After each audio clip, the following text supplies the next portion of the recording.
ധനികരാകുന്നതിന് പിന്നിലുമുണ്ട് ഒരു ശാസ്ത്രം.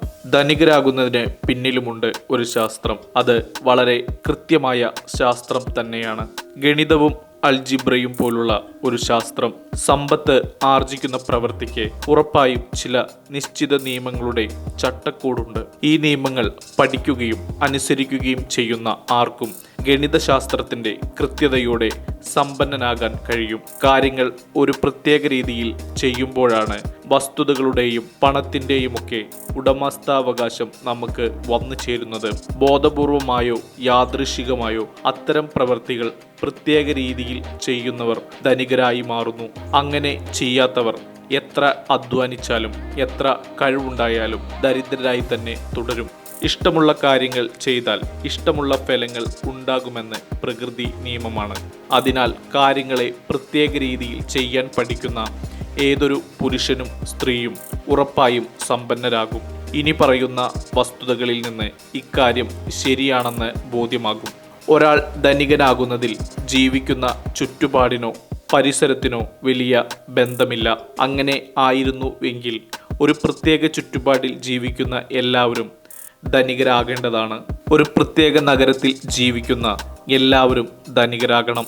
മറ്റൊരു നഗരത്തിൽ ജീവിക്കുന്ന എല്ലാവരും ദരിദ്രരാവുകയും വേണം. ഒരു പ്രദേശത്ത് ജീവിക്കുന്ന എല്ലാവരും ധനികരാകണം. മറ്റൊരു പ്രദേശത്ത് ജീവിക്കുന്ന എല്ലാവരും ദരിദ്രരും. അങ്ങനെ സംഭവിക്കുന്നില്ല. എല്ലായിടത്തും ദരിദ്രരും ധനികരും ഇടകലർന്ന് ജീവിക്കുന്നത് നാം കാണുന്നു. ഒരേ സാഹചര്യത്തിൽ ഒരേ ജോലി ചെയ്ത് ജീവിക്കുന്നവർ, ഒരേ പ്രദേശത്ത് ജനിച്ച് ഒരേ ബിസിനസ് ചെയ്യുന്നവരിൽ ഒരാൾ ധനികനാകുന്നു, മറ്റൊരാൾ ദരിദ്രനായി തന്നെ തുടരുന്നു. ഇതിൽ നിന്നെല്ലാം ഒരാളെ ധനികനാക്കുന്നതിൽ ജീവിക്കുന്ന ചുറ്റുപാടുകൾക്ക് കാര്യമായ പങ്കില്ലെന്ന് മനസ്സിലാകാം. ചില ചുറ്റുപാടുകൾ കൂടുതൽ അനുകൂലമായേക്കാം. എന്നാൽ രണ്ടുപേർ ഒരേ ബിസിനസ്സിൽ ഒരേ സ്ഥലത്ത് ഏർപ്പെടുകയും ഒരാൾ ധനികനാവുകയും മറ്റൊരാൾ ദരിദ്രനായി തുടരുകയും ചെയ്യുന്നത് കാര്യങ്ങൾ ഒരു പ്രത്യേക രീതിയിൽ ചെയ്യാത്തതുകൊണ്ടായിരിക്കാം. കാര്യങ്ങൾ ഇങ്ങനെ പ്രത്യേക രീതിയിൽ ചെയ്യുന്നത് അതിന് സവിശേഷ കഴിവ് ഉള്ളതുകൊണ്ടായിരിക്കണമെന്നില്ല. കാരണം കഴിവുള്ള എത്രയോ പേർ ഇപ്പോഴും ദരിദ്രരായി തുടരുന്നു. വലിയ കഴിവൊന്നുമില്ലാത്തവർ ധനികരാകുന്നുമുണ്ട്. ധനികരാകുന്നവരെ കുറിച്ച് പഠിച്ചാൽ ഒരു കാര്യം മനസ്സിലാകും. മറ്റുള്ളവരെക്കാൾ അവർക്ക് വലിയ കഴിവുകളൊന്നുമില്ല.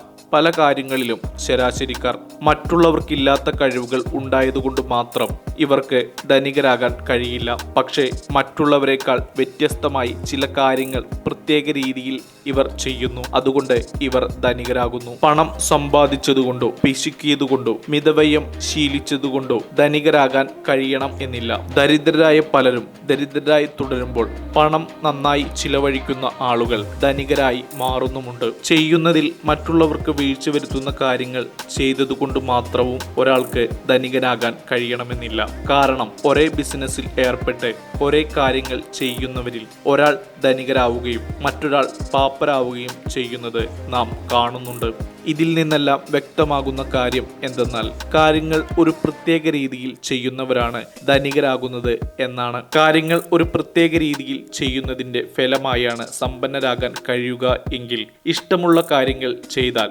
ഇഷ്ടമുള്ള ഫലം ഉണ്ടാകുമെങ്കിൽ അത്തരം രീതിയിൽ കാര്യങ്ങൾ ചെയ്യുന്നവർക്ക് ധനികരാകാൻ കഴിയും. മുഴുവൻ കാര്യങ്ങളും കൃത്യമായ ശാസ്ത്രത്തിന്റെ പരിധിയിൽ തന്നെ ചെയ്യണം. ഒരു പ്രത്യേക രീതിയിൽ കാര്യങ്ങൾ ചെയ്യുന്നത് വളരെ ബുദ്ധിമുട്ടേറിയതാണോ എന്ന ചോദ്യം ഉയരാം. കാരണം ബുദ്ധിമുട്ടേറിയ കാര്യങ്ങൾ അതെല്ലാവരും ഇക്കാലത്ത് പിന്തുടരുന്നില്ലല്ലോ. ഇത് സത്യമല്ല. ജന്മസിദ്ധമായ കഴിവിന്റെ കാര്യം കണക്കിലെടുക്കുമ്പോൾ അത് സത്യമല്ല എന്നു കാണാം. കാരണം കഴിവുള്ളവർ ധനികരാകുന്നു. അതുപോലെ കഴിവില്ലാത്തവരും ധനികരാകുന്നു. ബുദ്ധിയുള്ളവരും ബുദ്ധിയില്ലാത്തവരുമൊക്കെ ധനികരാകുന്നുണ്ട്. കരുത്തുള്ളവരും ദുർബലരും ഒരേപോലെ ധനികരാകുന്നുണ്ട്. ചിന്തിക്കാനും മനസ്സിലാക്കാനുമുള്ള കഴിവ് ഇതിന്റെ അത്യാവശ്യമാണ്. പക്ഷേ ഇനി എഴുതുന്ന വാക്കുകൾ വായിക്കാനും മനസ്സിലാക്കാനും കഴിയുന്നവർക്ക് ധനികരാകാം. ജീവിക്കുന്ന ചുറ്റുപാടിന് ഇക്കാര്യത്തിൽ വലിയ പ്രാധാന്യമില്ലെന്നു നാം കണ്ടു. വിജയിക്കാനായി ഒരാൾ സഹാറയുടെ ഉള്ളിൽ പോയി ബിസിനസ് ചെയ്യുന്നില്ലല്ലോ. സമ്പന്നരാകണം എങ്കിൽ ആളുകളുമായി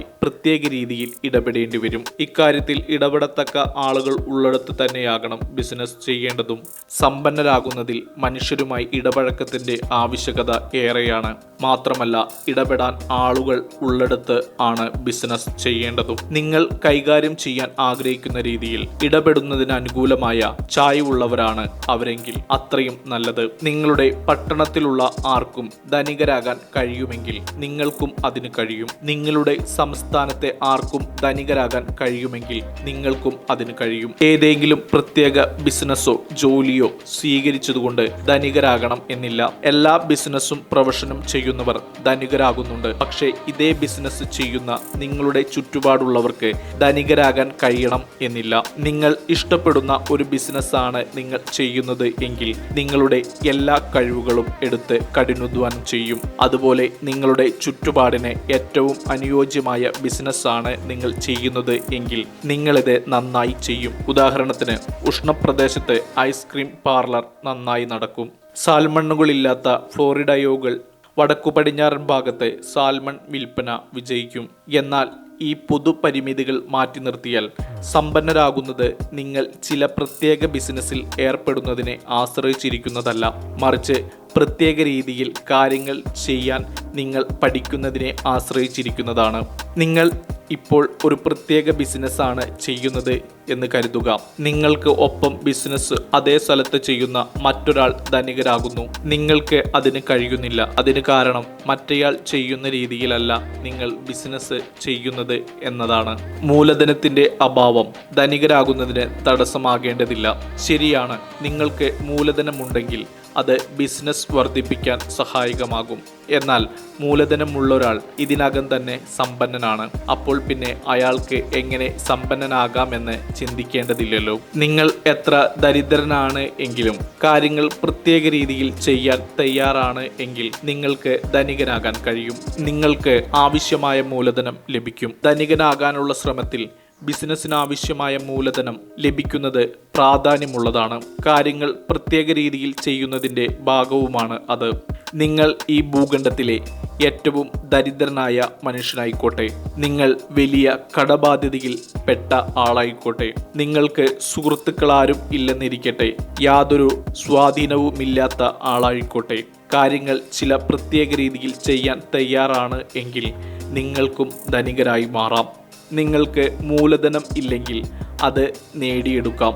നിങ്ങൾ തെറ്റായ ബിസിനസ്സിലാണ് എങ്കിൽ നിങ്ങൾക്ക് ശരിയായ ബിസിനസ്സിലേക്ക് മാറാൻ കഴിയും. തെറ്റായ പ്രദേശത്താണ് ബിസിനസ് ചെയ്യുന്നത് എങ്കിൽ ശരിയായ പ്രദേശത്തേക്ക് മാറാം. കാര്യങ്ങൾ പ്രത്യേക രീതിയിൽ ചെയ്യുന്നതുകൊണ്ട് ഇതെല്ലാം നിങ്ങൾക്ക് അനുകൂലമായി മാറ്റാം. അതിലൂടെ വിജയം കൈവരിക്കാനും കഴിയും.